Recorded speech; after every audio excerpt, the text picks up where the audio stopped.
This is Pet Life Radio. Let's talk pets. So why do seagulls live near the sea? Because if they lived near the bay, they'd be bagels. Welcome to Wings and Things, where you'll find real answers to real questions about everything you want to know about pet birds. Care, feeding, bird products, travel, and more. Everything to make your frequent flyer a happy camper.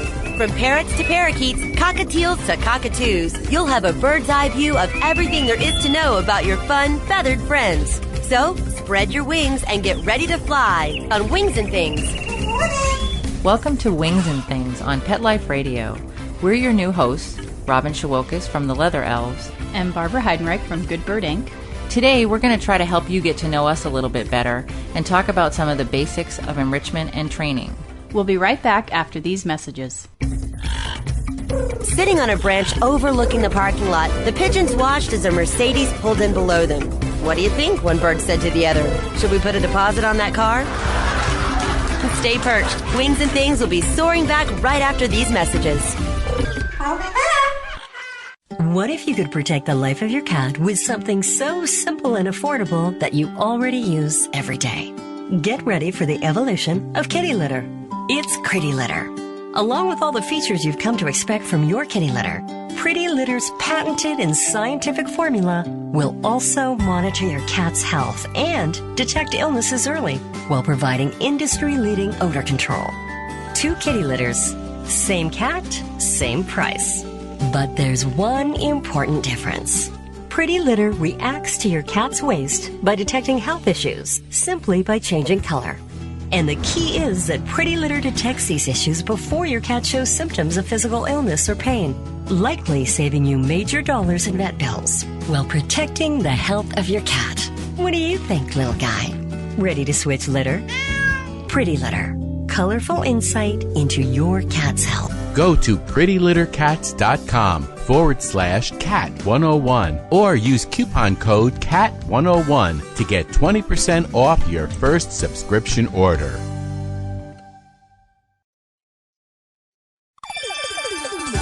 Let's Talk Pets on PetLifeRadio.com. A Frenchman walks into a bar with a parrot on his shoulder. The bartender asks, "Where did you get that thing?" The parrot replies, "In France. There are millions of them." Don't have a canary. Wings and Things is back. Welcome back to Wings and Things on Pet Life Radio. My name's Barbara Heidenreich from Good Bird Inc. And as Robin mentioned, we'd like to explain a little bit more about our background since we're new to you all out there. So let's get started with Robin. Robin, maybe you can tell us a little bit about how you got into working with parrots and enrichment. Well, it started off as a family business. My parents were creating toys for parrots, and I picked it up to work with them a little bit, and it took on a life of its own.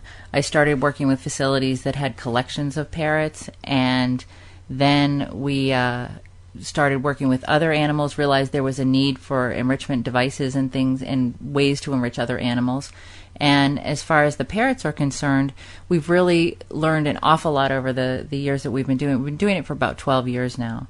And we've learned different ways to provide that enrichment for them. And now you also focus on giving presentations on how to enrich animals in zoos and also for companion parrot owners. So you've presented all over the world, right? Right. I've done workshops in Holland and all over the United States at different zoos and for pet clubs and pet owners and for pet stores. And it's really interesting. The feedback is the same in most places. The challenge that people are facing and the ideas that they're having, it's just a matter of sharing those ideas through things like workshops. So what about you, Barbara? How did you get into the training field? Well, like a lot of people out there, I was always into animals and thought I'd want to have a career with animals. And at first I thought I wanted to be a veterinarian. I tried a little bit of that type of work when I was in high school, but didn't find it to be the right fit for me. I then worked in pet stores and went to college to study zoology at UC Davis, which then led to working on behavior research projects in college. And even though they were interesting for me, I still didn't like having so much distance between me and the animal. I kind of figured out that what I really like is a relationship with an animal. And I thought, well, maybe I could have that experience at a zoo. So I started working in zoos back in 1990. I started at Marine World Africa USA in California, and got my feet wet with training there and just fell in love with it and stuck with bird shows, starting out at Marine World and then went on to Brookfield Zoo and then Disney's Discovery Island, which was their zoo before the Animal Kingdom. And when the Animal Kingdom was getting ready to do a bird show, I went to work for a company that was contracted to do the shows there. And that's actually where I met Robin. And Robin showed up at Disney with a trunk full of toys. I had all the toys to show Barbara, and I, tried to get an appointment. They said, "Oh, we can get you somebody to talk to," and it was Barbara. Yep, it was me, and I wasn't very nice to her at first, but we got past that. I thought she was just trying to sell me something, but in fact, she was trying to sell me something really important and really good, so it all turned out for the best in the long run. But while working out there in Florida, I started to long to live in another city, one of my favorite cities in the world, which is Austin, Texas, where I live now. So I started consulting, I guess it was 6 years ago now. I started consulting with zoos on my own on animal training, and that also worked into the companion parrot community, mainly because after shows, people would ask me questions about their parrots, and a lot of them, the questions were about behavior problems, and that led to me writing a book called Good Bird to help those people with those behavior problems, and things kind of snowballed from there. That led to another book called The Parrot Problem Solver, and then I started publishing a magazine called Good Bird Magazine, focused on behavior and training, and now I've got some DVDs out there on training, and like Robin, do a lot of presenting around the world on parrot training and also training with zoos. So that's a little bit about me, maybe more than you wanted to know.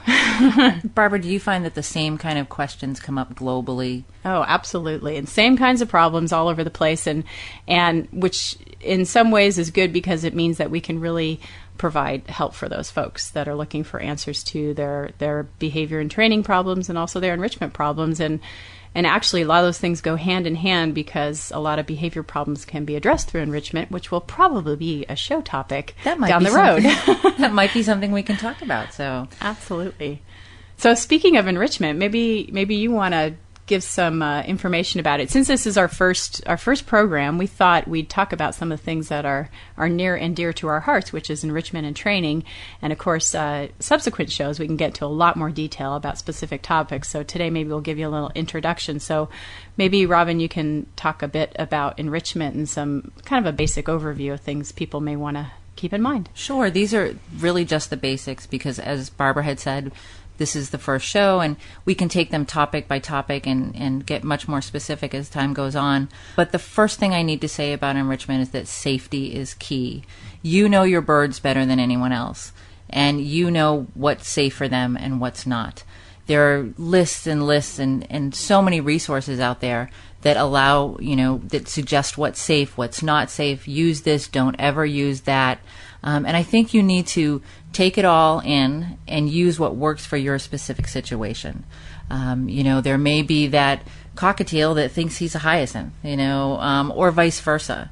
Depending on, it's not always that the big bird can handle the big piece of wood or the big chain.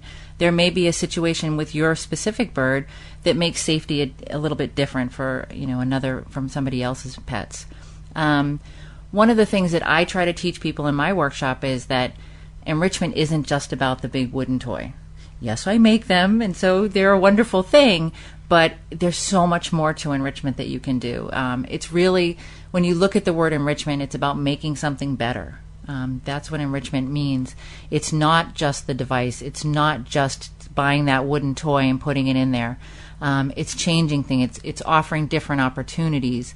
And the key to offering those opportunities is knowing about your bird, knowing what their natural history is. Where do they come from? Why do they exhibit some of the behaviors that they exhibit? Barbara, you may run into situations where people are saying they have a problem, or there's a specific behavior that they don't understand why it's happening.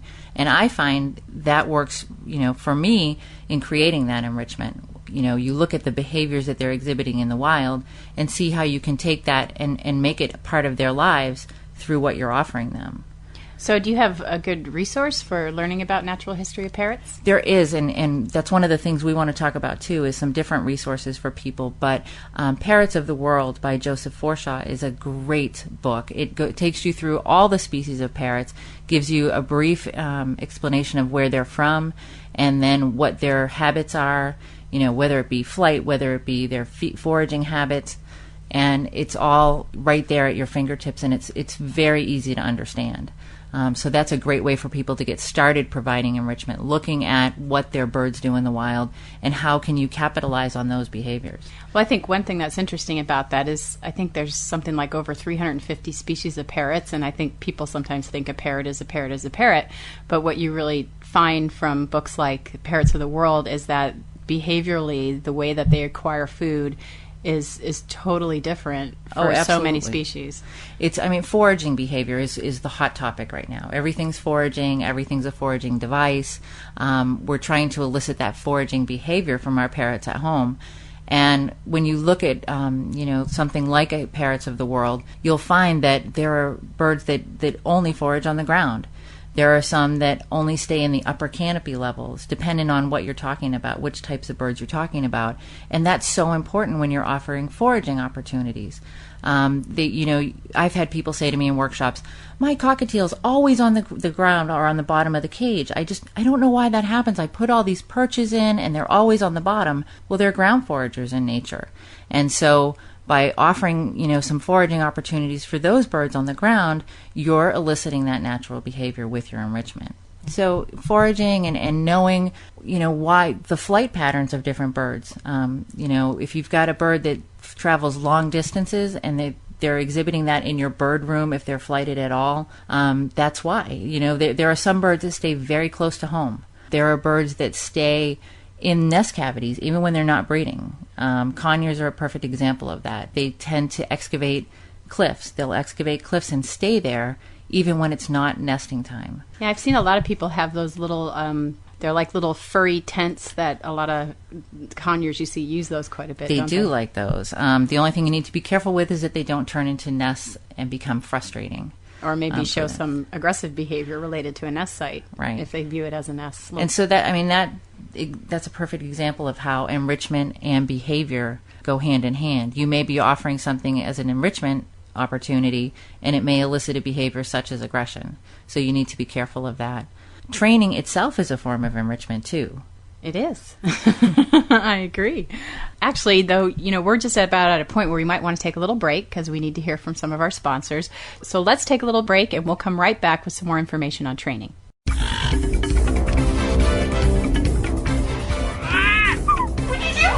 Stay perched. Wings and Things will be soaring back right after these messages. Put on a perfectly possum pet party. Having an awesome birthday or adoption day celebration for your four-legged pet. Great memories and Instagram-worthy photos. They're available in 2 colorful themes, tropical and fireman. It's a dog's life. Celebrate it with Molly and Bandit Pet Party at mollyandbanditpetparty.com/petlife. Let's Talk Pets on PetLifeRadio.com. A Frenchman walks into a bar with a parrot on his shoulder. The bartender asks, "Where did you get that thing?" The parrot replies, "In France. There are millions of them." Don't have a canary. Wings and Things is back. Okay, welcome back to Wings and Things with your host, Barbara Heidenreich and Robin Shewokis on Pet Life Radio. We left off talking a little bit about training, and as you all have already heard, that's my area of expertise, and so I'd love to share a little bit more about training for you, a little introduction to training with positive reinforcement. So for me, basically training is a method of teaching. It's just a way to give animals information about what you want them to do. And I like to focus on positive reinforcement training, and some of you that are good students of training already know that it comes from a science called behavior analysis, and it's really just a science about how organisms learn, from humans to birds to dogs and cats and all those animals in the zoos that Robin Robin and I work with. So the methods work with all sorts of organisms, and but my favorite, of course, is positive reinforcement training, and that's because positive reinforcement allows you to have this really fantastic relationship with your pet. And I think for both Robin and I, that's kind of what this is all about. We both come to this world of animals because we love animals. And I've always wanted to see people treat animals with as much kindness as possible. And I think positive reinforcement training allows us to do that.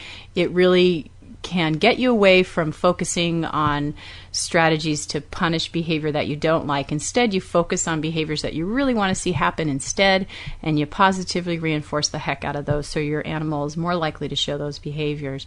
So maybe a good example is a lot of times people are having difficulty training their parrot to step up on their hand. And some old recommendations were to force your bird to obey the step-up command.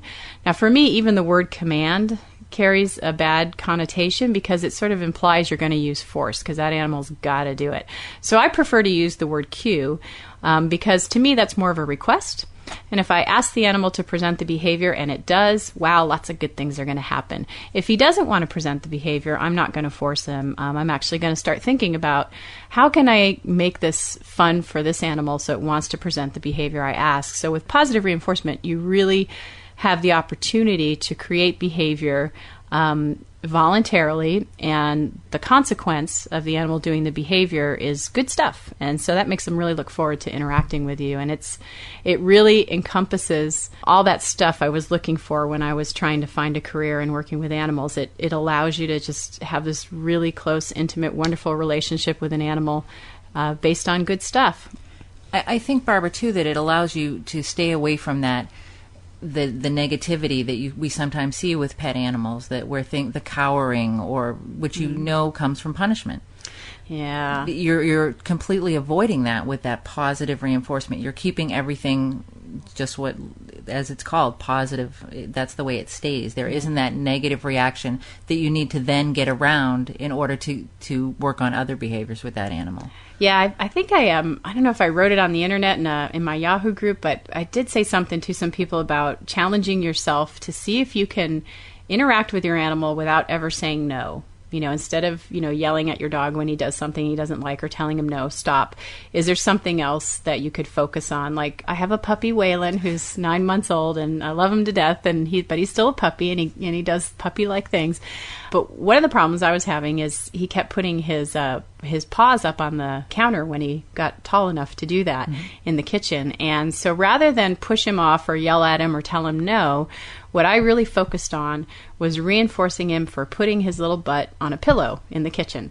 And I reinforced it so much that what happens whenever I walk in the kitchen and I'm standing by the counter is he will immediately scoot his little butt up and stick it on the pillow.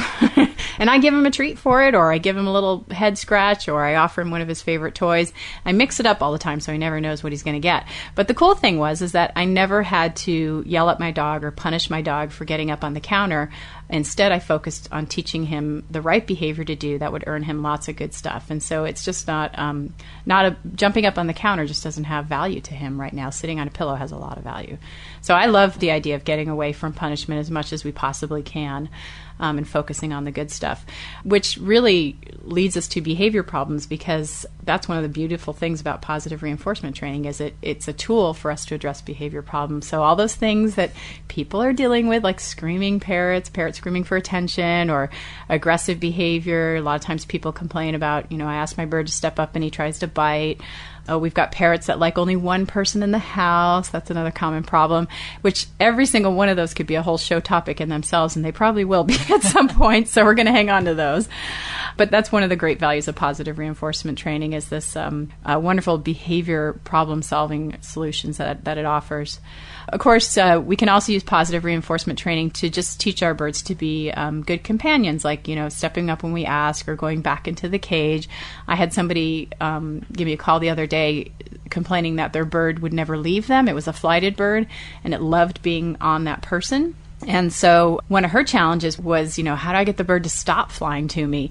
And I guess on the one hand, it's a good sign that her bird really likes her a lot. She's done some good stuff with him, but it also means she may want to focus on training some basic behaviors like going back into the cage or sitting on another station or play stand has value to the bird. And that can be done with positive reinforcement training too. So, and I think too, it helps you to think in that mindset of, I'm not just trying to eradicate a behavior, I'm trying to replace it with something positive, whether it be an interaction, whether it be a reinforcer, which again is a whole nother show topic as to reinforcers and what you can use as reinforcement.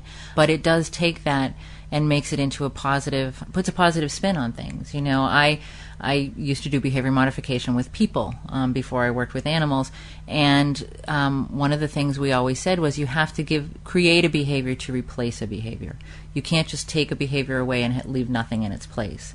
So you've taken positive reinforcement and you're reinforcing the very positive aspect of things rather than just trying to get them to stop doing something. Yeah. You're asking for them to do something positive in place of that. Yeah, it's really focusing on what to do instead of what not to do. Right. So I love that part about positive reinforcement training. Another new area that's really just been sort of blossoming in recent years, especially with parrots, is a lot of times now people are focusing on training behaviors that we used to think only, were for the vet staff or the vet technician. But nowadays, a lot of people have learned that with positive reinforcement, they can train their bird to allow them to trim their nails without restraint. They can even train birds to let them hold their wings out for trimming flight feathers, again, without restraint, if that's a choice that you have for your bird.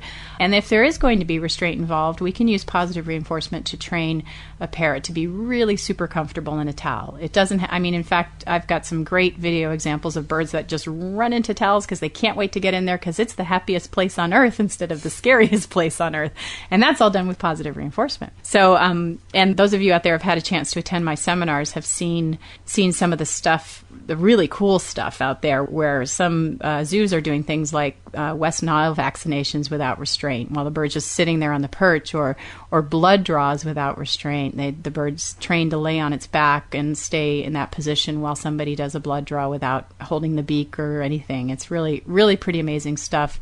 And I love sharing that stuff because I think it's really inspirational to see where we can go. Not that we want everyone doing blood draws on their parrots, but certainly they can do a nail trim. And it is something you can work up to. You start with the basics, and that's kind of what we're talking about today, and then you move on from there. And hopefully at some point, if you want to, and if your bird responds, in a positive manner, then you do move on to those things. But it definitely makes life a lot less stressful for them. Yeah. Well, I love the success stories. That's one of my favorite things is when people tell us, they started with maybe a bird that was so aggressive they weren't even touching it anymore, and now they can do nail trims and, roll him in a towel, and he thinks it's fun, or he's doing all sorts of fun behaviors on cue and just become a great companion again, all through training. And I think some of the training, the basic training that you're doing, or some of these fun ideas can translate into useful ideas. It may be right now it's getting him to play with a box, or, doing something that's new, and how do you get him to come near something that's new? And then, okay, that box may someday turn into a crate if you need to take that animal to the vet, for an emergency visit, and he needs to go right in the crate right away. Well, now he's used to going into a box, so it may be able to translate that behavior into going into a crate. So a lot of the fun stuff that you're doing that you can do as play almost in a training session then becomes useful as far as basic husbandry stuff is concerned. Yep. And a lot of times people talk about stupid pet tricks, and in fact, they're not stupid at all. Those little behaviors that seem kind of cutesy, like a wave or a turnaround, they help build trust. But even that wave can be modified into, okay, let me touch your foot, let me touch your toe. Now we're going to introduce some nail clippers or a nail file and gently touch your feet. So those behaviors all have value. Sometimes people say, oh, I don't want to train my bird to do tricks, but it's much more than that. It's not just about tricks. It's about building a relationship with your bird through this positive reinforcement approach. So it's pretty cool stuff. I guess we'll probably do more of this in future shows, but a little bit more about training it really is kind of systematic. It's sort of a structured way to communicate to your animal. And, Yeah, like I said, it's a way to communicate. And usually the way that we do it as professional trainers is we pick a cue, a sound or signal that's going to tell the animal what to do. We also have a marker, or sometimes called a bridge. Some people like to use the word good, or some people like to use a clicker. What people that use a clicker tend to call this clicker training, and clicker training really is just positive reinforcement training, but you use the click sound as your marker. And that marker lets the animal know he did a good job, and here comes some of your favorite reinforcers. And those reinforcers are really what teach your animal that there's value in presenting that behavior. And I think it might be a good topic for a show down the road. We'll talk about how you create behavior or how you capture it so that you can get that stuff on cue. And I'll give you a quick little example here with a wave behavior. A lot of people already have a parrot that knows how to step up on their hand voluntarily. And if you have a bird that knows how to do that, all you have to do is present your normal cue for step up. Maybe it's your hand, 3 inches away from your bird. And the moment that your bird puts his foot up in the air, that's the moment you present your marker. So maybe you say the word good, and then you follow that with a treat. Your goal is to make all that happen before the bird puts his little foot on your hand. And what you're doing in that moment is you're actually catching him in the act with his little foot up in the air there. And you can reinforce that. And pretty soon, after a few repetitions, you'll be able to move your hand a little farther back. And your bird will start to figure out he just needs to lift his foot. He doesn't actually need to get on your hand. And that's a great time to start inserting some sort of cue for that behavior of lifting its foot. Maybe it's the word wave, or maybe you wave your hand at him, something like that. And then over time, if you want to make that wave a little more fancy, all you have to do is just wait a couple seconds before you offer your bridge, your word good, and your reinforcer. And usually what will happen is the bird will start moving his foot just the tiniest little bit, not sure what he needs to do to get that reinforcer, so maybe he moves a little just to try and figure it out. And when that happens, that's a great time to bridge him, and what trainers like to use is a jackpot. Offer him a little bit extra treats, or maybe his favorite treats, to tell him that, yeah, that's what we want. We want a little more movement. And over time, you can add more and more to that.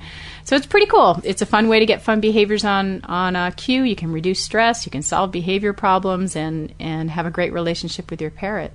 So we're pretty excited about. We really are, and I think through the use of both training and enrichment, you can create a better life for your pet bird and a more enjoyable relationship for you and your pets. It doesn't have to all be about, the big, fabulous training session or the big bang enrichment. Sometimes those little steps and the little things that we can do make that, that life so much better. So that's really the goal of why we're talking to you, and the things that we'd like to bring you in the future. So yeah, and hopefully listeners out there are going to have some ideas too of things that they would really like us to discuss or explore. And while we do definitely have a special interest in training and enrichment, we're certainly looking to explore some other topics, and whether it's about breeding or... I think just by the fact that Barbara and I have spoken, in so many places around the country and around the world, we do know people with expertise in different areas, and hopefully we can bring some of them to you as guests. And if we can't, if you have questions that we can't answer, we can go to those experts that we know and try to find the answers for you, do a little bit of research on your behalf. Yeah, I will say that whole traveling around the world and speaking to people has really been quite an education for both of us, and I think we've both been really lucky with that opportunity to meet lots of people and learn from them. And speaking of traveling around the world, actually both of us do have events on the calendar all the time, and we thought we might share some of our upcoming events with you. So if it's near your hometown or someplace you're planning on visiting, you can come join us and we get to say hello in person. I've got something coming up on June 22nd at the Alamo Exhibition Bird Club down in San Antonio, Texas. We'll do a little hour presentation with those folks. And on June 28th, I'll be at the Southwest Virginia Bird Club, their 14th annual fair in Roanoke, Virginia. And it's going to be myself speaking on enriching your parrots' lives and foraging for the future. And there'll be several other speakers as well. And they have a big bird mart. It's a lot of fun. And that's from 9 to 4 on June 28th. Then after that, in July, I'm very lucky that I get to go speak to the Parrot Society of Australia out in Brisbane, Australia. This is my second time out there, and these folks are absolutely fantastic, and they have a great lineup of speakers. And it's going to be wintertime in Australia. Australia when it's summertime here in the U.S. So for those of you that are seeking some relief from the heat, it's a great place to go. Great vacation and some great topics and really wonderful people out there. So hopefully you can make that one. Later in July, when I get back from Australia, I'll be in Cincinnati, Ohio to do a day-long parrot behavior and training workshop. And this one's hosted by the Greater Cincinnati Bird Club and Avian Education Rescue and Adoption Services. Later in August, I'm doing an evening event in my hometown in Austin, Texas at Gallery of Pets, where I'll have a 3-hour seminar on addressing parrot behavior problems. And then later on in August, from August 11th to the 14th, both Barbara and I will be participating in the Association of Avian Veterinarians annual conference, which is in Savannah, Georgia. Barbara will be doing a workshop, and she has a booth there, and I'll be speaking as well. And Barbara, are you speaking? I think I speak on Sunday of that event in addition to the workshop and have a vendor booth. So. Okay, and for information on that, you can visit their website at aav.org. And there are some other websites that we'd really like for you to visit if you get a chance. Sure. Well, all those events are also listed on my website at goodbirdinc.com, and you'll find all the links to those events there as well if you want more information on each one. And I also have a blog that I've been trying to share more information with people about parrot behavior and training, and that's at goodbirdinc.blogspot.com. And then my website is theleatherelves.com. And it showcases our products, and it talks a little bit about our workshops that we do. And there are some photos of just enrichment in general in some of the zoos that I've worked. And it just gives you an idea of some of the things we're working on. Yeah, and we're going to be bringing more websites to you that we think have some good resources on there, so it won't be just promoting ours. We've got lots of other folks out there that we really love the work they're doing, and we want to make sure that their information gets to you as well. So we'll bring you some more sites down the road as well. The internet is such a great resource for information on the parrot community, and if we can give you some ideas and point you in the right direction, there are so many good places to go.